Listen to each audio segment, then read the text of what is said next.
కార్యాలు చేస్తారు. మీ పాస్టర్ గారు మరి 21 రోజు ఉపవాస ప్రార్థనలు ఏర్పాటు చేసి మిమ్మల్ని అందరినీ శక్తిమంతులుగా చేస్తూ ఉన్నారు. ఉపవాసము అంటే ఆహారం తినకుండా భక్తిని ప్రదర్శించాలి.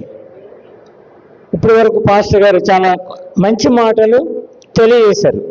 అయితే కొన్ని మాటలు 1వ అధ్యాయంలో కొన్ని మాటలు మనం చదువుదాం.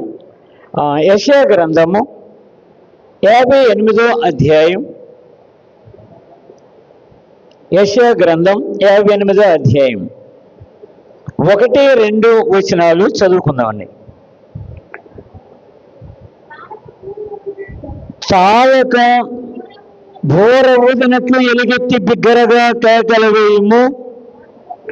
వారు చేసిన తిరుగుబాటును నా జనులకు తెలియజేయము.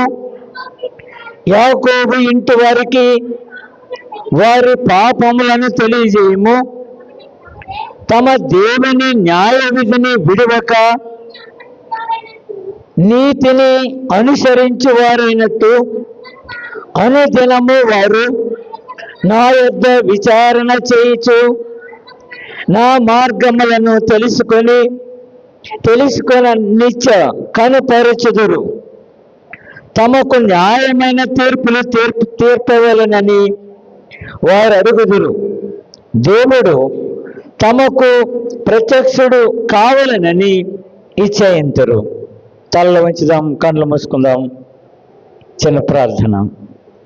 పరలోకమందున్న మా తండ్రి, పరిశుద్ధుడైన యేసుక్రీస్తు ప్రభువా, పరిశుద్ధాత్మ దేవుడా, మీకు శుభవందనములు తెలియజేస్తూ ఉన్నాం. అమలాపురంలో బయలుదేరి నన్ను పాస్టర్ గారు చెప్పినట్టుగాని ఆయన చెప్పిన ట్రైన్కి క్షేమంగా తీసుకొచ్చి నీ పరిశుద్ధ జనాంగముతో కలిసి వాక్యం చదివి ప్రభువా కొంచెం వివరించుకొనుటకు నీ పరిశుద్ధాత్మను మాయందు స్వేచ్ఛగా సంచరింప చేయమని, వినగలిగిన చెవిని, గ్రహించే హృదయమును మాకు దయచేయమని, మీరు మాతో మాట్లాడమని, మరి ఈరోజు పుట్టినరోజు జరుపుకున్నటువంటి ఆ బిడ్డను బట్టి నీకే వందనములు తెలియజేస్తూ బిడ్డను దీవించమని యేసుక్రీస్తు వారి శ్రేష్టమైన నామములో స్తోత్రం సమర్పించి ప్రార్థన చేస్తున్నాను మా పరలోకపు తండ్రి.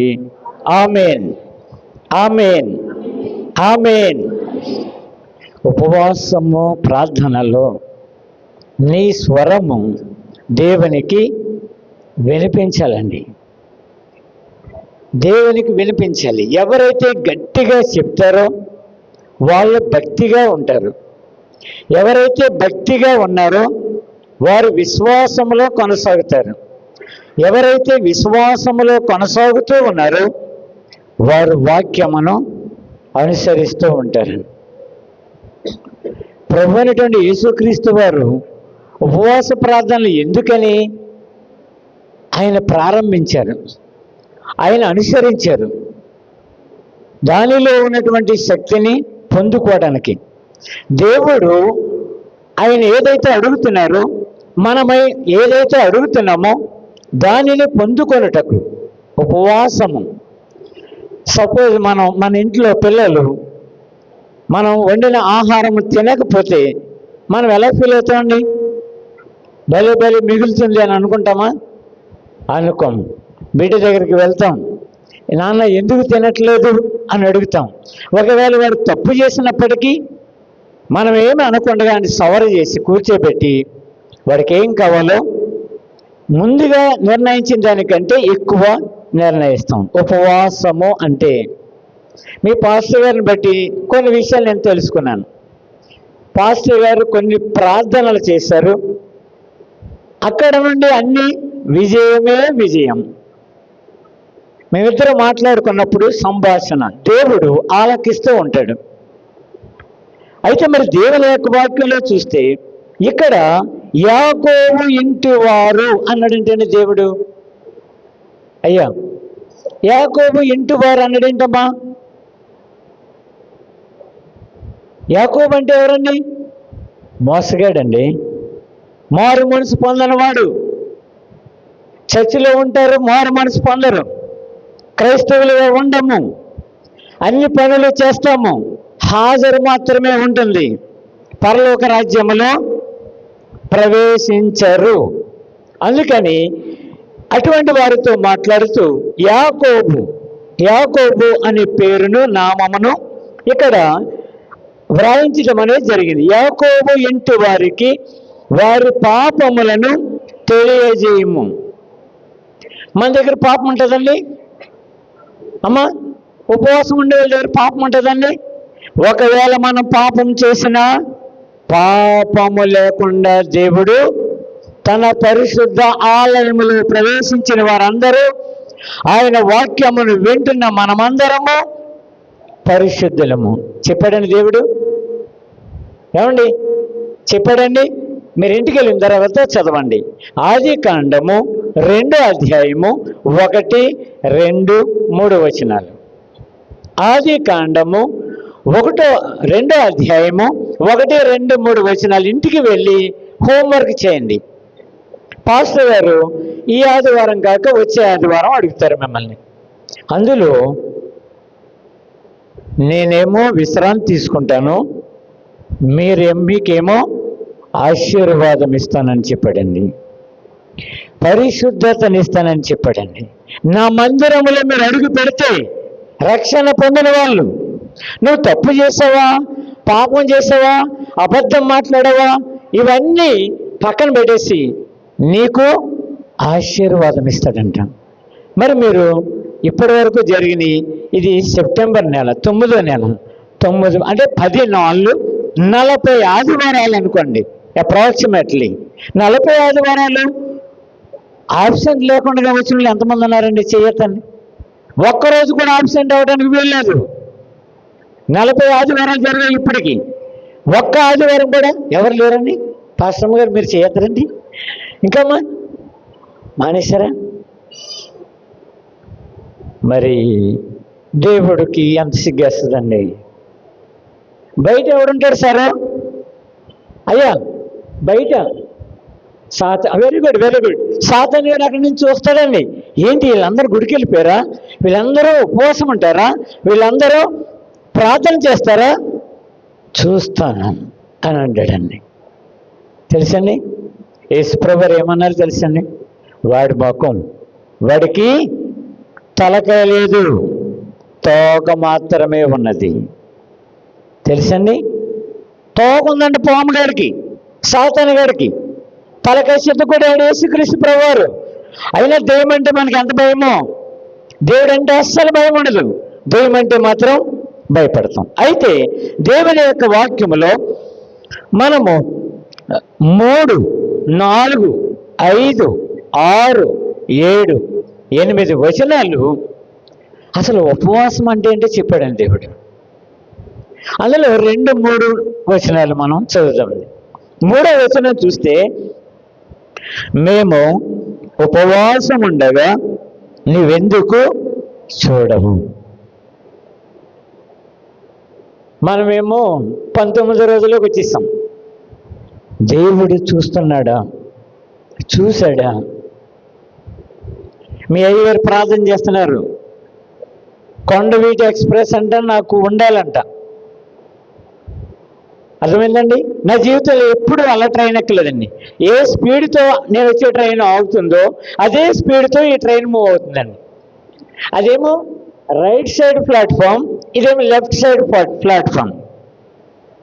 ఎంత ఆశ్చర్యంగా తీసుకొచ్చాడు తెలుసండి దేవుడు. నా మాటలు వినాలి, టేస్టబుల్ వర్డ్స్, రుచికరమైన మాటలు చెప్పాలి, మీరు శక్తిమంతులు అవ్వాలి, బలంగా ఉండాలి, జ్ఞానము కలిగి ఉండాలి. దేవుడు ఉపయోగిస్తున్నటువంటి పదాలు. మనం జబ్బలమండి. నాకైతే ఫ్యామిలీ డాక్టర్ లేడు, నేను వెళ్ళనని ముందే దేవుడికి చెప్తాను. నేను నీ వాక్యాన్ని చదివాను, ఇదిగో నువ్వు మాట్లాడుతున్నావు, మేము ఉపవాసం ఉండగా నువ్వెందుకు చూడవు. ప్రశ్న ఎలా ఉందమ్మా? ప్లీజ్గా ఉందండి, చాలా రఫ్గా ఉంది, కఠినంగా ఉంది. మేము ఉపవాసం ఉన్నాం ప్రభువా, మీరు ఎందుకు చూడరు అంటే మనకి ఆయనకి సంబంధం ఏంటండి? అయ్యారు, మనకి ఆయనకి సంబంధం ఏంటమ్మా? ఆయన తండ్రి, మనము పిల్లలము. ఆయన ఏమన్నాడు? పాస్టర్ గారు ప్రసంగం చేయరు కదా, తొలి కేకంట. మీ దగ్గర విన్నాను నేను ఆ మాట, తొలి కేకంట. మీకు అందరికి తొలి కేక వచ్చిందా? 1984 మే 22. నేను ఎవరినో తెలుసా అని అంటాను దేవుడిని. నేను ఎవరినో తెలుసా?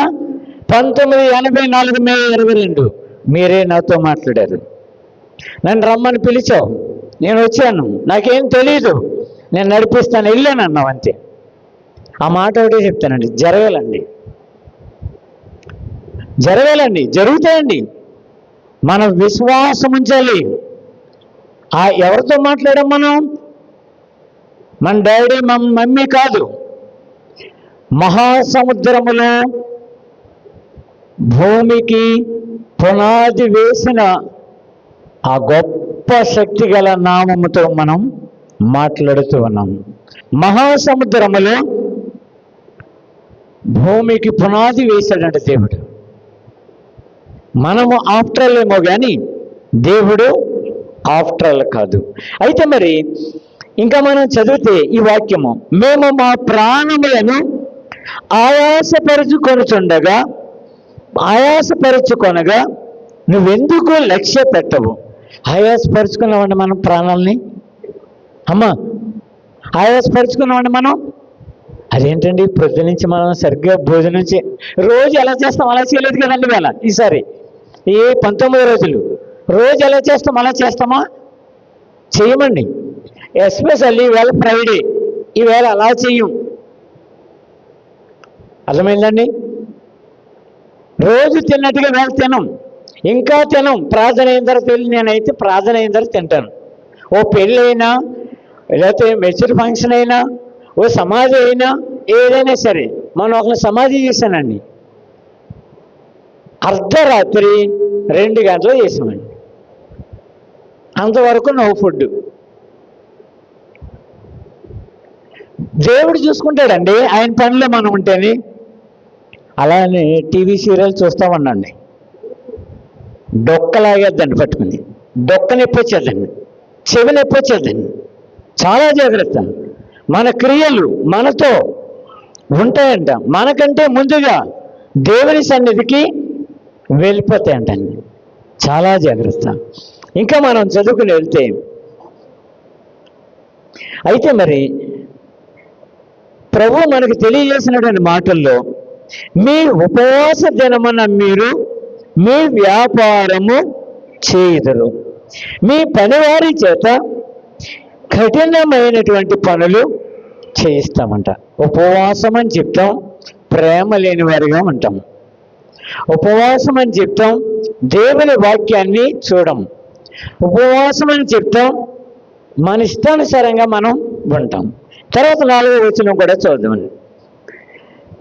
మీరు కలహపడుచు, వివాదము చేయుచు, అన్యాయముని బుద్ధులడిచు ఉపవాసం ఉండరు. అలా ఉంటున్నామంటారా? భార్య భర్త, భర్త భార్య ప్రేమగా ఉండాలి. పిల్లలు తల్లిదండ్రులు, తల్లిదండ్రులు పిల్లలు ప్రేమగా ఉండాలి, సమాధానంగా ఉండాలి. మనింటోళ్ళు పక్కింటోళ్ళు సమాధానంగా ఉండాలి. ఇవన్నీ చేయమని పరిశుద్ధాత్మ దేవుడు నీకు నాకు చెప్తాడండి. నీకు నాకు చెప్తాడు. వాక్యం చదివినప్పుడు మన కొరకు కొన్ని అంశాలను సిద్ధపరుస్తాడు దేవుడు. ఇది చెయ్యాలి నువ్వు, నేను అది చేస్తాను. నువ్వు ఇది చేసినప్పుడు నేను ఇది చేస్తానని దేవుడు చెప్పేస్తాడు, డైరెక్ట్గా చెప్తాడు ఏదైనా సరే.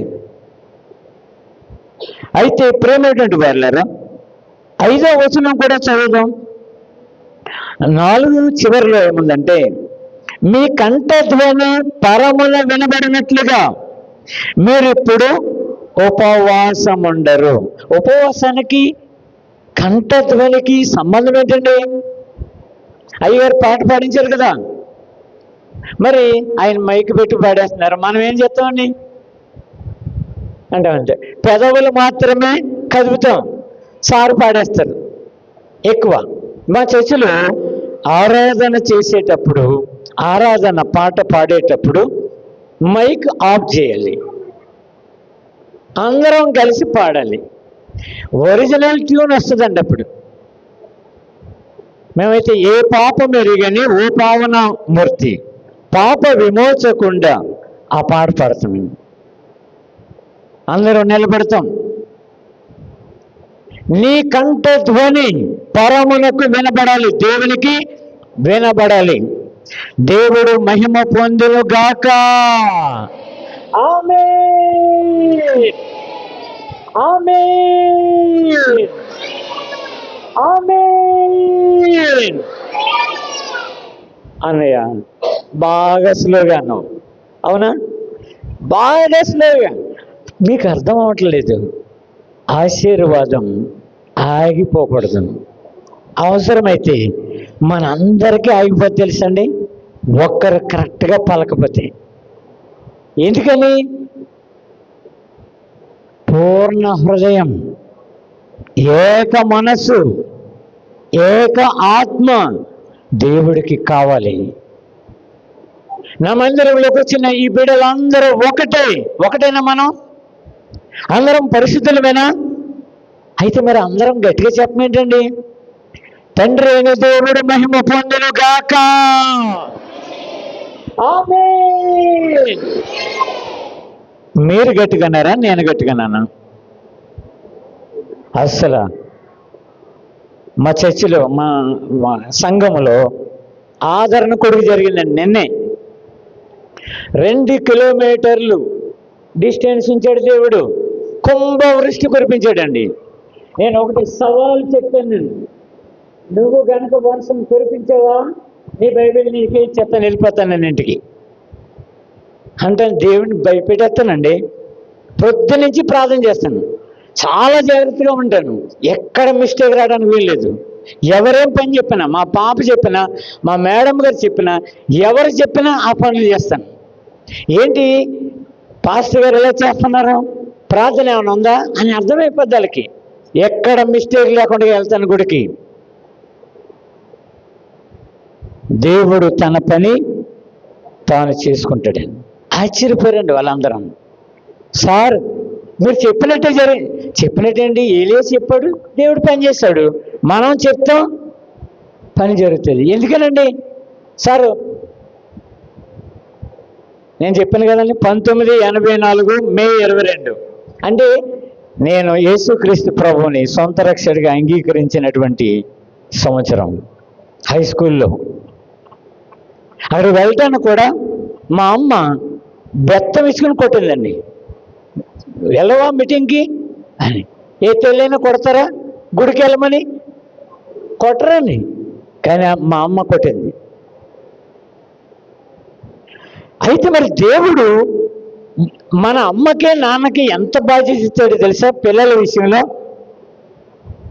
నీ కుటుంబం విషయంలో చాలా జాగ్రత్త. దేవుడికి ప్రతి విషయం కరెక్ట్గా చెప్పు. 99 రూపాయలు కావాలంట నా కుమారుడికేనంటే, 100 రూపాయలు కావాలంటే దేవుడు ఏమి ఇవ్వడు. 99 అంటే 99 అడగాలి. ఏదో మార్గాన్ని చూపిస్తాడండి, ఏదో మార్గాన్ని చూపిస్తాడు. కరెక్ట్గా ఉండాలి మనం, 100% కరెక్ట్. అయితే మరి దేవుని యొక్క వాక్యము 5వ వచనంలో చెప్తున్నది, అట్టి ఉపవాసం నాకు అవసరమా? మనుష్యుడు తన ప్రాణమును బాధపరుచుకొనవలసిన దినము అట్టిదేనా? ఏమండి, దేవుడు ఏంటంటే ఎలా అడుగుతున్నాడు? అందుకే నేను ప్రార్థన పెడితే భోజనం చేయను. ఇంకేమైనా అంటాడంటారు నన్ను? ఏమని అంటాడా? మా చర్చిలో ఒకటే చెప్పాను నేను, ఒకటే సింగిల్ గ్లాస్. కరోనా వస్తుంది, ఎవరు కూడా పక్కలతో అబద్ధం చెప్పకండి. ఎక్కువ మాటలు మాట్లాడకండి, ఎక్కువ ప్రార్థన చేయండి. మనము ఈ ఏరియాలోనే వన్ ఆఫ్ ద బెస్ట్ చర్చ్గా నిలబడుతున్నాం అని అంటే మా పక్క చర్చుడు ఓ పోలీసుని పంపించాడండి. పోలీస్ అన్నయ్య వచ్చాడు, ఓ ప్రసంగం కళ్ళు మూసుకుని చేస్తానండి నేను, ఎవరు వచ్చారో చూడండి. ఆడప్పుడు 20 నిమిషాల నుంచి నిలబడ్డాడంట. ఈయన కళ్ళు తెరిస్తే బాగున్నాను, నేను కంప్లైంట్ ఎట్టుకు వచ్చానని చెప్పి వెళ్దామని. దేవుడు అన్నాడంట, ఎక్కువ మాట్లాడక కూర్చో, నీకు కరోనా రాకుండా చేస్తాను నేను అన్నాడంట. ఆయన కూర్చున్నాడండి, పోలీస్ డ్రెస్లో చర్చిలో కింద కూర్చుని అన్నాడండి. అయిపోయిన తర్వాత రొటేరేసం అయిపోయిన తర్వాత తీసుకున్నాడు. ఆ లెటర్ మాకు ఇవ్వకుండా కానీ పట్టుకుని వెళ్ళిపోయాడు. నేనే చెప్పుకుంటానులే అక్కడ అని, అంటే చర్చి జరగటానికి వీలు లేదు అని. దేవుడు ఎంతైనా నమ్మదగిన వాడు. నీకు నాకు సహాయం చేస్తాడు, నిన్ను నన్ను పెంచుతాడు, నిన్ను నన్ను బ్రతికిస్తాడు. దేవుణ్ణి నమ్మనోళ్ళని మనల్ని కంపేర్ చేస్తాడు. వాళ్ళకి మనకి చాలా తేడా ఉంటుంది. మనం అవసరమైతే పేదలమైన అప్పిస్తాము కానీ అప్పు తీసుకోము. నేను పెద్ద ఉన్నవాడిని కదండి, కానీ మ్యాక్సిమం ఏమైనా అడిగితే మీ అయ్యగారి దగ్గర తీసుకున్నానేమో డబ్బులు, ఇంకెక్కడా తీసుకోలేదండి. తీసుకోను, నీ డబ్బులు నాకు అక్కర్లేదని చెప్తాను నేను.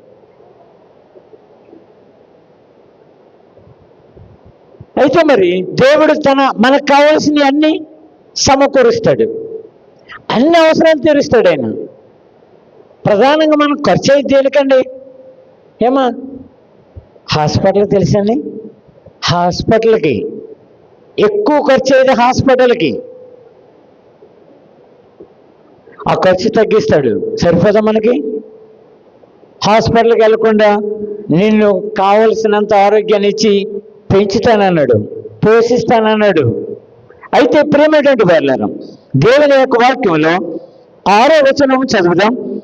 దుర్మార్గులు కట్టిన కట్లను విప్పుటయు. దుర్మార్గులు కట్టిన కట్లు. మా ఇంటి దగ్గర ఒక ఆయన గేదెలు పెంచుకుంటాడు. ఆయన లోక సంబంధమైన వ్యక్తి. ఫలానా వ్యక్తికి కట్టుమూతి పెట్టాలి సార్, మంత్రం వేసి అన్ని ఏడిపించాలి సార్ అన్నాడంట. మంత్రగారి దగ్గరికి వెళ్ళి ఆడు ప్రక్రియ స్టార్ట్ చేశాడు. యేసుప్రభు కనపడుతున్నాడండి వాడికి, సిలువ కనపడుతుందంటండి వాడికి. ఇలా రా క్రైస్తవులలో ప్రభు వచ్చేసాడు అన్నాడండి. వాడు వచ్చి నాకు చెప్తున్నాడండి, చర్చి పాస్టర్ గారు నేను, మీ దేవుడు ఎంత శక్తిమంతుడో తెలుసండి. ఇలా మంత్రం వేద్దామని ప్రయత్నం చేస్తే భయపెడదామని యేసయ్య వచ్చాడంట. అమ్మా ఆమెను చెప్దామా? ఆమేన్. ప్రభు అయినటువంటి యేసు మహిమ పొందును గాక. ఆమేన్. దేవుడు మహిమ పొందాలి, దేవునికి నీ స్వరం వినపడాలి. ఉపవాస కోరికలో ఆయన కోరుకునేది నీ శ్రమ, నీలో ఉన్నటువంటి బాధ, నువ్వు పడుతున్నటువంటి ఇబ్బంది నాకు కనపడాలి అని మాట్లాడుతున్నాడండి. ఉపవాసం అంటది, అదే ఉపవాసం అంట. అయితే ప్రేమటువంటి వాళ్ళారా, 7వ వచనం చూస్తే నీ ఆహారము ఆకలి కొనిన వారికి పెట్టుటయు. మనం ఏం చేస్తాం? అన్నం వండటం మానేసి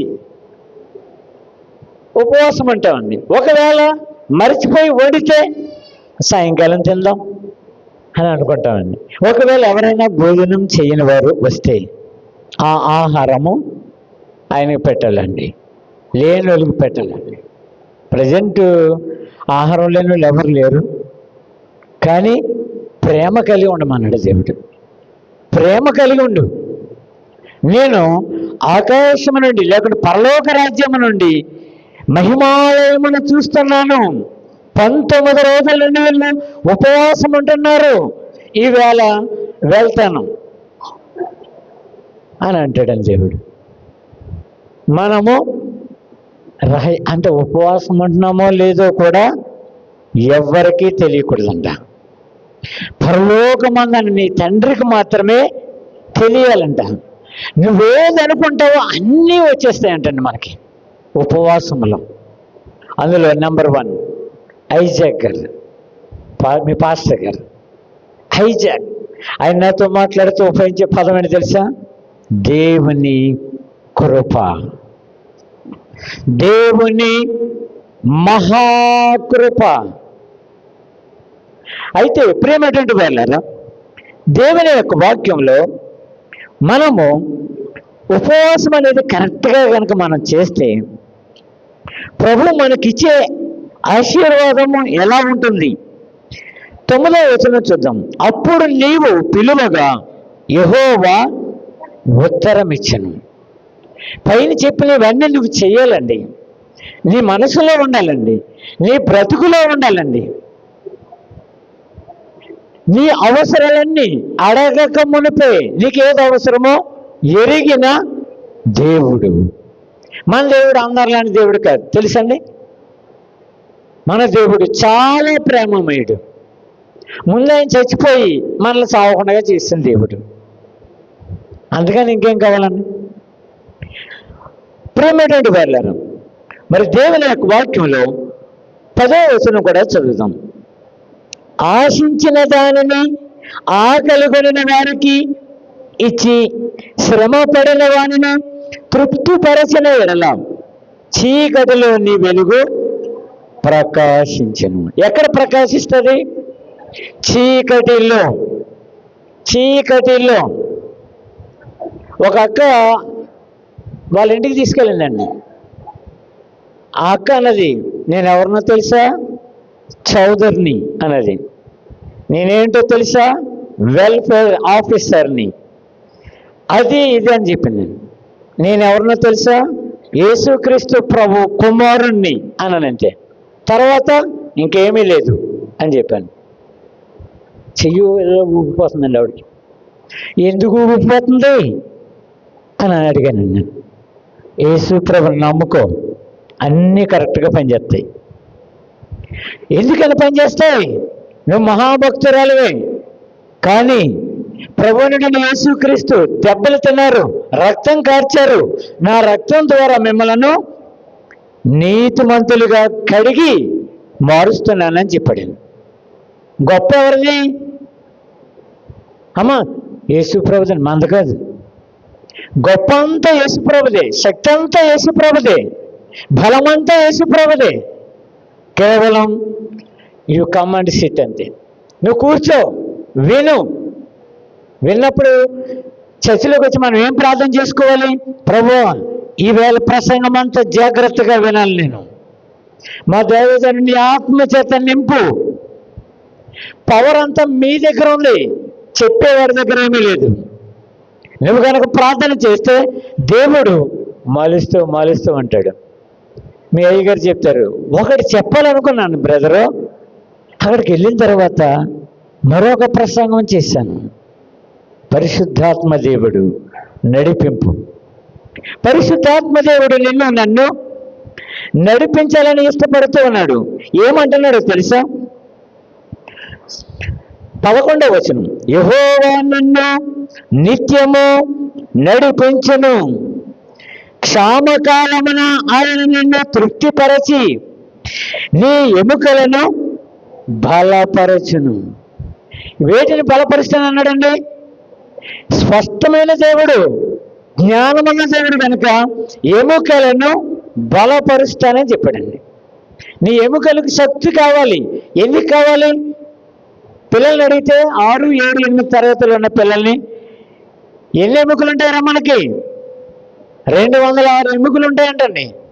103 జాయింట్లు అంట. భరతనాట్యం చేస్తున్నారు, వీడు కత్తెట్టుకుని వెళ్ళిపోతాడు, కర్రెట్టుకుని వెళ్ళిపోతాడు కొట్టడానికి. ఎవడు వీడు? జాయింట్స్. ఇది ఎన్ని జాయింట్లే, అతుకులు. మనకి ఎప్పుడైనా తెలుసండి? దేవుడు జ్ఞానవంతుడు. అన్ని అతుకులు ఉన్నా స్ట్రైట్ ఫార్వర్డ్గా నిలబడేటట్టుగా చేస్తున్నాడు కదా. అయితే మరి ప్రేమటువంటి వాళ్ళారా, దేవుని యొక్క వాక్యములో కట్లు విప్పండి అన్నాడండి. కట్లు విప్పండి. చాలామంది కాళ్ళకి చేతులకి కట్లు ఉంటాయండి. మరి ఒక దెయ్యంగాడే పంపుతాడంట. వాడి దగ్గర వీపు ఎక్కి తిరుగుతుంటాడు, మెల్ల మీద కూర్చుంటాయండి. వెళ్ళి మంత్రగాడి దగ్గరికి వెళ్ళి మమ్మల్ని ఎక్కడికైనా పంపించు అని అంటాయంటండి. వాడే చెప్పండి నాకు. అయితే ఈ వీధిలోకి వెళ్ళండి, ఈ వీధిలోను ఎవరింటి ముందు ముగ్గేసి ఉంటుందో వాళ్ళ ఇంట్లోకి వెళ్ళిపోండి. క్రైస్తవులు ముగ్గేసుకుంటారండి. ఒకవేళ మన వాళ్ళందరికీ అలవాటు ఉంటే క్షమించండి, నేనైతే వద్దంటాను. మా మేడం గారు చిచి బాగోదంట ముగ్గు లేకపోతే అని వేస్తారు. అది చెప్పిన మాట అయితే మాత్రం దెయ్యం అంట ఆ ముగ్గులో కూర్చుంటుందంట వచ్చి. లోకము చేస్తున్నట్టుగా మనం చేయటం వీల్లేదు. ఎంత చక్కగా తెల్ల చీరలు కట్టుకునే తెలుసురా, పరిశుద్ధులకు మాదిరిగా ఉండండి, మాదిరిగా ఉండమని చెప్పాడు దేవుడు. నా పిల్లలు, నా సంఘం, నా జనాంగం, ఆయనకి ఎంత ఫీలింగో మనల్ని చూసి. అయితే ప్రేమటువంటి వాళ్ళారా, చాలా జాగ్రత్త. యేసుక్రీస్తు ప్రభువారు యోబు ద్వారా చెప్పారు. మన ఇంటి దగ్గర గడప దగ్గర అగ్ని వేసాడంటండి దేవుడు, అగ్ని వేసాడంటండి. దెయ్యం లోనకి రాలేదంట. దేవునికి మహిమ చెప్తామా? పరిశుద్ధాత్మ దేవుడు మహిమ పొందును గాక. ఆమేన్, ఆమేన్, ఆమేన్. దేవుడు అన్నాడు, నీ స్వరము నాకు వినబడాలి. నీ స్వరము, మీ సంఘములో ఉన్న స్వరం అని అనలేదండి, నీ స్వరము నాకు వినబడాలంట. అయితే మరి దేవుని యొక్క వాక్యంలో చూస్తే 12వ వచనం, పూర్వకాలము నుండి పాడైపోయిన స్థలములను నీ జనులు కట్టెదరు. అనేక తరముల క్రిందట పాడైపోయిన పునాదులను నువ్వు మరలా కట్టెదవు. పాడైపోయిన స్థలాలు, రక్షణ లేని కుటుంబాలన్నీ పాడైపోయినాయనండి. వాళ్ళు నాశనానికి వెళ్ళిపోతారు. ఎవరికైనా బాధ ఉందా? బాధ అంటే వాళ్ళతో ఒక విషయం చెప్పమ్మా. నా ప్రక్కన పూజారి గారు కూర్చున్నారు. ఒకసారి పూజారి గారు, అయ్యగారు ప్రైజ్ తెల్లాడు అన్నాను. ఆయనకి అర్థమవలేదు. చెప్పండి, మీరు క్రైస్తవులని అర్థమైంది. పరలోక రాజ్యం వెళ్తారా? వెళ్ళను అని చెప్పాడు. స్వర్గానికి వెళ్తారా? మాట మార్చారేంటి అని అన్నారని. పరలోక రాజ్యం వెళ్తారండి పురోహితులు. నువ్వు యేసు ప్రభువును సొంత రక్షకుడిగా అంగీకరించు అని చెప్పాను నేను. ప్రతి బ్రాహ్మణుడికి, పూజారికి యేసుక్రీస్తు ప్రభు దేవుడని స్పష్టంగా తెలుసు అని చెప్పాడండి. ఆయన మాట్లాడినట్టు ఎవరు మాట్లాడారు? అసలు స్పష్టత ఉందేంటి మిగతా వాటిల్లో అని చెప్పాడండి. అర్థం చేసుకోవాలి మంత్రాన్ని. ఓం శ్రీ బ్రహ్మపుత్రాయ నమః, ఓం శ్రీ పంచగాయాయ నమః, ఓం శ్రీ అరుదాయాయ నమః. వీటన్నిటినీ వాళ్ళు పలుకుతున్నారు.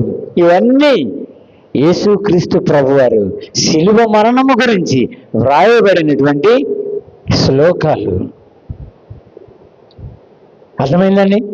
నీతో సహవాసం చేస్తే అర్థమవుతుంది ఎవరికైనా సరే. నాకు 2 బ్రాహ్మణ్స్ ఉన్నారు, ఫ్రెండ్స్. ఇద్దరు వచ్చారు ఒకసారి. సార్ మేస్టర్ కొంచెం ఇక్కడ ఏమంటారండి దాన్ని, కొలతలు వేస్తారు కదా, తేడా ఉన్నట్టుందని అన్నాడండి ఒక ఆయన, ఓ బ్రాహ్మణుడు. ఇంకో బ్రాహ్మణుడు, వాళ్ళకి యేసుప్రభు రక్తం ఉంది సార్కి అన్నాడండి ఇంకో బ్రాహ్మణుడు. యేసుప్రభు రక్తం అంటే ఏమవుతుందమ్మా? ఏమండి పాస్టమ్మ గారు, యేసుప్రభు రక్తం అంటే ఏమవుతుందిరా అమ్మా? సమస్త పాపమును, దోషమును కడిగి వేయును. ఆమేన్, ఆమేన్, ఆమేన్, ఆమేన్. ఎవరైతే ఆమేన్ చెప్పారో గట్టిగా, మీ ఇంటికి ఏదైనా దోషం ఉంటే తొలగిపోవునుగాక. దేవుడి దగ్గర తన శక్తి ఉందండి. ప్రార్థన చేయమంటారు పాస్టర్ గారిని. పాస్టర్ గారు ఏడుస్తాడు ఇంటి దగ్గర. ఇవాళ గృహప్రవేశం ఉంది, ఏదైనా కొలత తేడా వస్తే, వాళ్ళు అనుకున్న లెక్కలు తేడా వస్తే మీరే అన్ని సమానం చేసి ఆ ఇంటి వాళ్ళకి ఏమి కీడు లేకుండా చేయండి అని పాస్టర్ గారు ప్రార్థన చేస్తారు. అర్థమైందా? జాగ్రత్త. దేవుడు చెప్పినప్పుడు దేవుడు తప్పనిసరిగా, దేవుడికి పాస్టర్ గారు చెప్తే దేవుడు మీకు మేలు చేస్తాడు, కీడు లేకుండా చేస్తాడు మిమ్మల్ని. మీకే కాదు, లోకంలో ఎంతమంది అయితే ప్రార్థన చేయించుకుంటారో అంతమందికి మేలు చేస్తాడు. అయితే 12వ వచనములో మరి మనం చదివినటువంటి మాటలు 13వ వచనంలో కూడా చదువుతామండి. నా విశ్రాంతి దినమున వ్యాపారము చేయకుండా నాకు ప్రతిష్ఠితమైన దినమని నువ్వు ఊరకుండిన ఎడల విశ్రాంతి దినము మనోహరమైన జగనం. ప్రభు దినము, లార్డ్స్ డే. యేసుక్రీస్తు ప్రభువారు మత్తయి సువార్త 17వ అధ్యాయం తీయవసలేదండి, 1, 2, 3 వచనాల్లో రూపాంతరము పొందాను. ప్రతి క్రైస్తవుడు రూపాంతరం పొందాలి. ప్రతి క్రైస్తవుడు రూపాంతరం పొందుతాడు. అర్థమైందండి? అయితే ప్రేమేంటంటే వెళ్ళారు, దేవుడు అంటున్నాడు, ఉపవాసములో మీకు సమాధానము కలుగును గాక. ఆమేన్, ఆమేన్, ఆమేన్. ఇంకా 2 రోజులు ఉన్నట్టున్నాయి కదండి, రేపు ఎల్లుండి. మరి మనము సంపూర్ణముగా ఉపవాసం చేసినట్టుగా మనం చేయాలండి. సంపూర్ణముగా మారు మనసు పొందాం, మనం బాప్తిసం తీసుకున్నాం, మనం సంఘంలో చేర్చబడ్డాం. సంఘాన్ని దేవుడు అంటున్నాడు, భయపడకండి, భయపడొద్దు అని మాట్లాడుతున్నాడు. యోహాను సువార్త 14వ వచనములో మీ హృదయమును కలవరపడనియొద్దు, దేవుని యందు విశ్వాసం ఉంచారు. యేసు ప్రభువారు వాడిన పదం నా యందును విశ్వాసం ఉంచండి. ఎంత మంచిదండి యేసు ప్రభు, నా యందును విశ్వాసం ఉంచండి అంటాడా. మన తండ్రి దేవుడు ఎవరో తెలియదు, పరిచయం చేసింది యేసు ప్రభు, ఆయనే మూలం. నా యందును విశ్వాసం ఉంచండి, నేను పైకి వెళ్ళిపోతాను. ఎలా వెళ్ళాడండి పైకి? గలిలయ ప్రజలు చూస్తూ ఉండగా మేఘం ఎక్కి అలాగా వెళ్ళిపోయాడు. ఆయన వాహనము మేఘము, దేవుని వాహనము మేఘము. మరలా నేను పైనుండి వస్తాను. క్రైస్తవులారా అందరూ మెలకువగా ఉండండి, కడబోర శబ్దము వినబడుతుంది. వినబడలేదు అని అనడానికి వీల్లేదు. ఆ శబ్దం కొరకు నువ్వు ఇప్పుడు భోజనం చేస్తాం కదండి, మనం పండుకుంటాం కదండి. ఇంటికి వెళ్ళిన తర్వాత ఏం ప్రార్థన చేయాలి? యేసు ప్రభువా 19వ రోజు ఉపవాస కూడిక ముగించుకున్నాం, భోజనం చేసాం, పండుకుంటున్నాను. ఈ రాత్రి మీరు వస్తే 20వ రోజు ఉపవాస కూడిక ఉండదు. నీ రాజ్యంలో నేను ఉండాలి. Everyday your closing prayer, everyday, ప్రతిరోజు నీ ముగింపు ప్రార్థనలో ఆ మాట ఉండాలి. పరలోక రాజ్యం మిస్ అవడానికి వీల్లేదు, పరలోక రాజ్యం మిస్ అవడానికి వీల్లేదు. ఉపవాస కోరికల యొక్క ప్రతిఫలమే పరలోక రాజ్యం చేరటం. అయితే ప్రేమేటువంటి వాళ్ళలో ఇంకొక ప్రసంగం ఏంటంటే, విజ్ఞాపన కూడిక ఒక వాక్యం చదువుతాం. రోమీయులకు రాసిన పత్రిక 12వ అధ్యాయము 2వ వచనం. 12వ అధ్యాయము, ఈ లోక మర్యాదను అనుసరింపక ఉత్తమమును అనుకూలమును సంపూర్ణమైన దేవుని చిత్తమును ఏదో పరీక్షించి తెలుసుకొనినట్లు మీ మనసు మారి నూతన మొగుట వలన రూపాంతరము పొందుడి. ఆమేన్, ఆమేన్, ఆమేన్. రూపాంతరం పొందడం అంటే ఏమీ లేదు, యేసు ప్రభు కాళ్ళు పట్టుకొని ఏడవటమే. యేసు ప్రభు కాళ్ళు పట్టుకుని ఏడిస్తే యేసు ప్రభులో నుంచి పరిశుద్ధాత్మ శక్తి మనలోకి వచ్చేద్దాను. మనమే యేసు ప్రభు. యేసు ప్రభు ఎంత ఆనందపడిపోతారో తెలుసండి. రూపాంతరం పొందండి, రూపాంతరం పొందండి. దానికి ఒక వాక్యాన్ని యాడ్ చేస్తాను నేను. ఎఫెసీయులకు రాసిన పత్రిక 6వ అధ్యాయం 10వ వచనం తీయవసరం లేదు. తుదకు ప్రభు యొక్క మహాశక్తిని బట్టి ఆయన యందు బలవంతులై ఉండుడి. ఆమేన్, ఆమేన్, ఆమేన్, ఆమేన్. దేనికోసం చెప్పామనుకుంటున్నారు? బలవంతులై ఉండండి, బలవంతులై ఉండండి. శక్తి ఎవరిదంట? ఆయన యొక్క మహాశక్తిని బట్టి, ఆయన అనగా యేసుక్రీస్తు ప్రభువారు, మీరు మనము బలవంతులై ఉండండి. వాక్యాన్ని అనుభవించున్నామా? అనుభవించద్దా? శుక్రవారం ప్రార్థనకు వస్తాం, శనివారం అంతా ఇంటి దగ్గర పరిశుద్ధంగా ఉండు, ఒక్క మిస్టేక్ కూడా చేయడానికి వీల్లేదు. ఆదివారం ప్రారంభ ప్రార్థన పాస్టర్ గారు రాకముందే మందిరంలో ఉండు. ఎందుకని? రూపాంతరం పొందావు, రూపాంతరం పొందావు. ప్రియమైనటువంటి వాళ్ళను, విజ్ఞాపన కూడికలోనే పవర్ అంతా ఉంది. ఎటువంటి ప్రార్థన అయినా చేయొచ్చు, అక్కడ ఎంత సమయమైనా ప్రార్థన చేయొచ్చు. ఆదివారం మాత్రం ప్రైజింగ్. దేవుడా మీరున్నారు కనుక నేను బ్రతికాను అని ప్రారంభించు. దేవునికి ఏమిచ్చాడో అన్నీ అన్నీ. నేను ఒకసారి ప్రసంగం చేసేటప్పుడు వణుకుపోతానండి, నిలబడిన వెంటనే వణుకుపోతాను.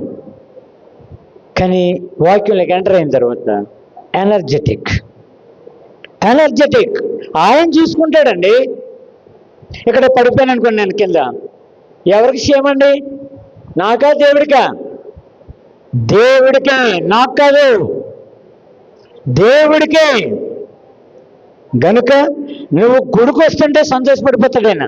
నా కుమారుడికి ఇప్పుడు ఇవ్వాలి, స్ట్రెంగ్త్ ఇవ్వాలి, వీడికి బలం ఇవ్వాలి, వీడికి పరీక్ష రాసి పిల్లలకైతే జ్ఞానం ఇవ్వాలి వీడికి అని. సంఘానికి రాని ఒక అమ్మాయి డిఎస్ ఎలా రాయాలి సార్ అని అంటే, పలానా బుక్ పలానా బుక్ పలానా బుక్ 20 సార్లు చదువు అన్నానండి నేను. ఆ పిల్ల 200 సార్లు చదివిందంట. 5వ ర్యాంకు మా జిల్లాలో.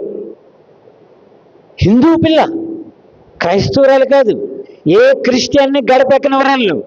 కానీ నన్ను పిలుస్తారు, వాళ్ళ పిల్లోడికి సీట్ రావాలని ప్రార్థన చేస్తారు, ఆ అమ్మాయికి ఉద్యోగం రావాలని ప్రార్థన చేస్తారు. అమ్మో రవిబాబు గారు ప్రేయర్ అంటే పవర్ఫుల్ సార్. బట్టల కొట్లు పనిచేస్తాడు ఆయన. వాళ్ళందరూ లైన్లో నిలబడిపోయారు. వందనాలు సార్, వందనాలు. ఏమైంది ఏమైంది అంటే, మిస్సెస్కి ఉద్యోగం వచ్చిందంట, మీరు ప్రార్థన చేశారంట. ప్రకటన ఎలా ఉంది? ప్రకటన ఎలా ఉంది చూసారా? దేవుడు పని చేస్తాడు, నువ్వు కేవలం పార్టిసిపేట్ చేయాలంటే, పాల్గొనంతే. నువ్వు నేను చూసి ఎంత పొంగిపోతాడో తెలుసా? ఎంత అసహ్యమైనటువంటి వ్యక్తులు మనం పరిశుద్ధులుగా మారిపోయాం. ప్రభువా ప్రభువా ప్రభు అని జీవితాన్ని గడుపుతూ బ్రతుకుతూ ఉన్నాం. అయితే విజ్ఞాపన అయిపోయిందండి. 3వది రత్నమయ బర్త్డే.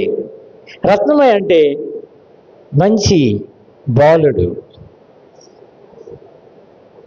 తల్లిదండ్రులని ఎంత ప్రేమిస్తాడంటే, వాళ్ళు చెప్పిన మాటలు చాలా ప్రేమిస్తాడు. ఆజ్ఞలలో ఒకటి, నీవు దీర్ఘాయుష్మంతుడు అగునట్లు నీ తండ్రిని తల్లిని సన్మానించము.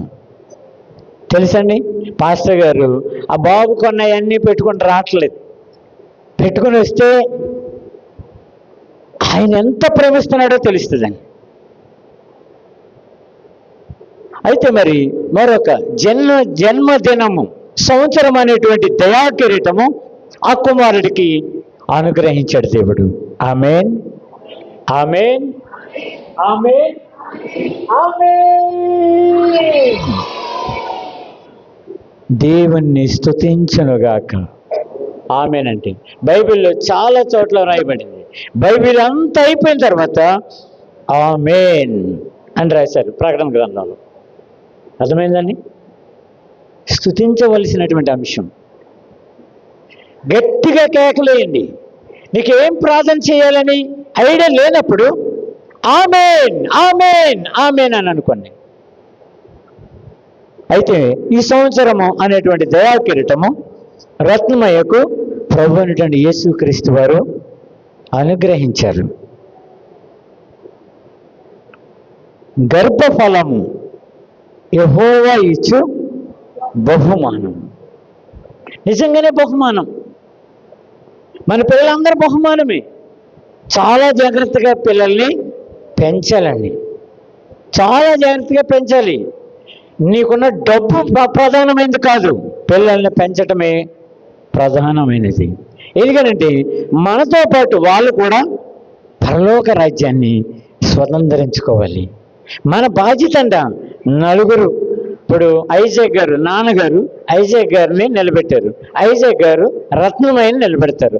రత్నమయ్య తన కుమారుణ్ణి నిలబెడతాడు. అంతవరకు దేవుడు